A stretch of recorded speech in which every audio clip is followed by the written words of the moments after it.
नमस्कार, स्वागत है आपका अमर उजाला में। आपके साथ मैं हूं अभिलाषा पाठक। आज का दिन अमर उजाला के लिए बेहद खास, क्योंकि आज शब्द सम्मान समारोह में जो साहित्यकार हैं उन्हें अवार्ड दिया जाएगा और ये सब होगा प्रख्यात वायलिन वादक पद्म भूषण एम राजम जी के कर कमलों द्वारा।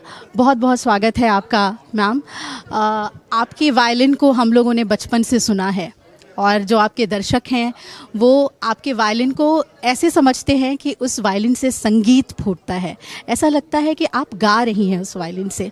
बहुत बहुत स्वागत है शब्द सम्मान समारोह में आपका। जी हाँ, मुझे बड़ी खुशी हो रही है इस समारोह में आप लोगों के साथ मैं भाग ले रही हूँ और बड़ा अच्छा लग रहा है। अच्छा, मुझे ये बताइए कि आज की खासियत ये भी है कि आज आप अपनी 3 पीढ़ियों के साथ अमर उजाला के मंच पे होंगी। आपकी बेटी संगीता शंकर जी होंगी और आपकी जो नतनी है वो भी हमारे साथ आज होंगी। तो नंदिनी भी आज हमारे साथ हो सकती थी और वो हम कह सकते थे कि एक चतुर रंग हमें देखने को मिलता, लेकिन शायद अगली बार वो मौका हमें मिले। तो ये तीनों पीढ़ी जब एक साथ होती है तो क्या रंग होगा वो तो हम सुनेंगे, लेकिन ज़रा बताइए कि कैसे आपने अपनी बेटी और नतनी दोनों को प्रशिक्षित किया, कैसे उनमें वो संस्कार डाला? हमारे फैमिली में ये प्रथा रही है कि बच्चा जैसे ही 3 साल का होता है, चाहे लड़की हो लड़का, वायलिन पकड़ा देते थे। तो वही परंपरा अभी भी चल रही है। जब ये बच्चे संगीता को वो जब 3 साल की थे तो उसी समय से शुरू कर दिया और नतनियाँ भी उसी तरह। उसमें क्या होता है ना, बच्चे जैसे स्कूल में उनकी पढ़ाई बढ़ती जाती तो टाइम नहीं मिलता है वगैरह वगैरह। इसमें 3 साल की उम्र से शुरू करते हैं तो by the time they finish their matriculation, 10वीं ख़त्म होता है तो उस समय एक अच्छा स्टैंडर्ड आ गया होता आ जाता है और पता भी नहीं चलता है। हम लोगों को ये महसूस भी नहीं होता है, मुझे खुद, कि हम कोई बड़ा काम कर रहे हो ऐसा, क्योंकि इतने बचपन से इसके साथ जुड़े हुए हैं तो उसके बिना लाइफ है ही नहीं। Music is like food of life. Absolutely. और हमारे दर्शक ये जानते हैं कि मैम BHU की डीन रही हैं, हेड ऑफ द डिपार्टमेंट रही हैं। काशी जो है मेरी कर्मभूमि रही है लगभग 40 साल के लिए। तो ये बताइए कि जब हम कर्नाटक संगीत की बात करते हैं और फिर हिंदुस्तानी संगीत के गढ़ में आप बैठी रही, बनारस में घरानों का गढ़, वहाँ आप बैठी रही, तो किस तरीके से आपके संगीत ने एक बदलाव पाया? वो दक्षिण से उत्तर का जो स्वरों का समागम है, स्वर जो दोनों में सेम है, वो कई मूलभूत सिद्धांत जो है सेम है, फिर भी दोनों का रंग अलग अलग है। पहले मैं 3 साल से लेकर के 15 साल की जब तक हुई तब तक मेरी कर्नाटक संगीत की शिक्षा हो रही थी। मैं सुब्बलक्ष्मी के साथ भी बजाया करती थी। उसके बाद हिंदुस्तानी संगीत सीखने का बड़ा शौक़ हुआ और BHU से मैंने इंटर परीक्षा दी तो मैंने म्यूज़िक एक सब्जेक्ट के रूप में लिया था। तो यही it was a very big opportunity for me कि बनारस आकर के और वहाँ पंडित ओमकार नाथ जी ठाकुर जी, वही मेरे हिंदुस्तानी संगीत के आपके गुरु थे, उनकी मेरे ऊपर बड़ी कृपा रही, बड़े वात्सल्य के साथ मुझे सिखाते थे। उनके साथ कई बार बजाने का भी मौका मिला और वहीं मेरी नियुक्ति भी हो गई थी प्राध्यापिका के रूप में। फिर चलता गया।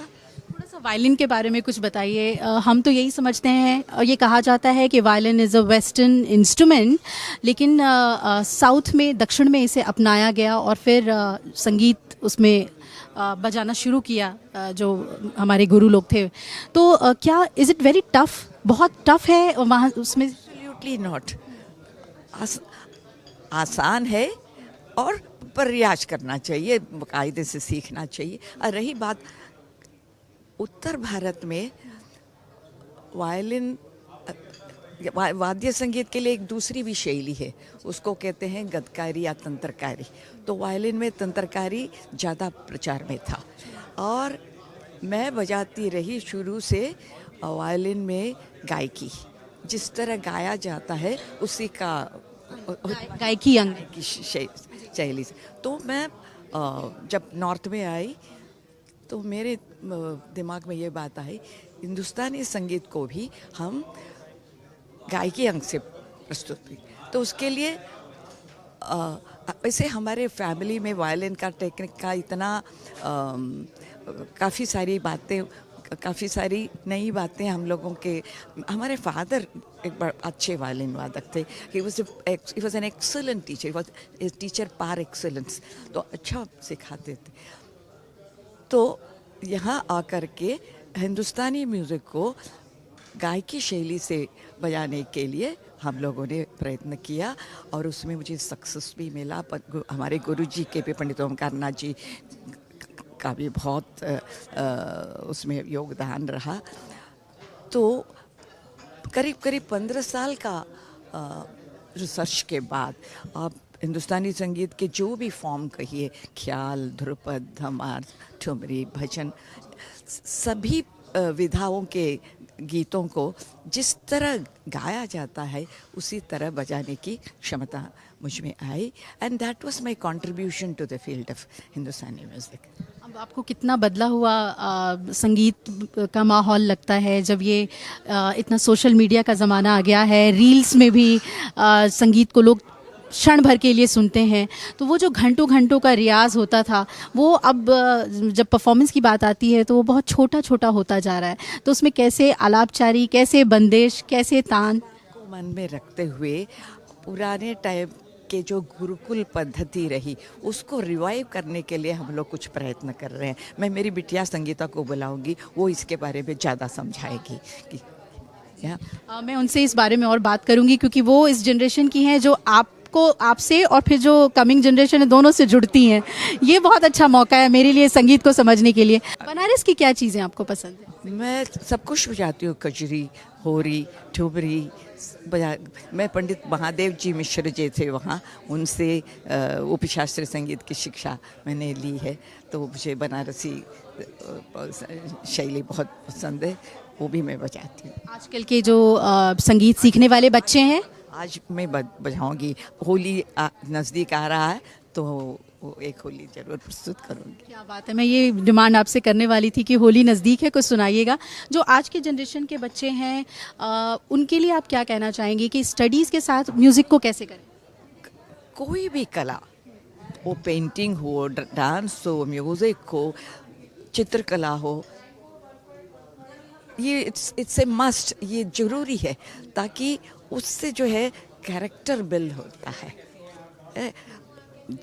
अदरवाइज एक स्टडीज़ बड़ा इम्पोर्टेंट है, उसके साथ साथ कोई ना कोई फाइन आर्ट्स की शिक्षा अत्यधिक आवश्यक है। उससे जो है ये डिस्ट्रक्टिव टेंडेंसी से वो दूर हो जाता है। बहुत सुंदर बातें आपने कही हैं और हम चाहेंगे ऐसे ही संगीत की आप सेवा करती रहें और जो कमिंग जनरेशन है, आने वाली पीढ़ियां हैं, उनको संगीत यूं ही सिखाते रहें। आपका बहुत बहुत धन्यवाद हमसे बात करने के लिए। तो ये थी पद्म भूषण एम राजम जी, जो कि वायलिन के लिए इसलिए जानी जाती हैं कि ऐसा लगता है कि वायलिन बजा नहीं रही हैं, वायलिन से गा रही हैं, और गायकी अंग के बारे में उन्होंने बात की। आगे हम आपको और भी ऐसे ही कलाकारों से मिलवाते रहेंगे। जुड़े रहिएगा अमर उजाला के साथ। नमस्कार। अगर आप ये वीडियो YouTube पर देख रहे हैं तो हमारे चैनल को सब्सक्राइब कर बेल आइकन दबाएं, और Facebook पर देख रहे हैं तो हमारे पेज को लाइक करें। 8 मिलियन प्लस सब्सक्राइबर, आपके इस भरोसे के लिए बहुत धन्यवाद।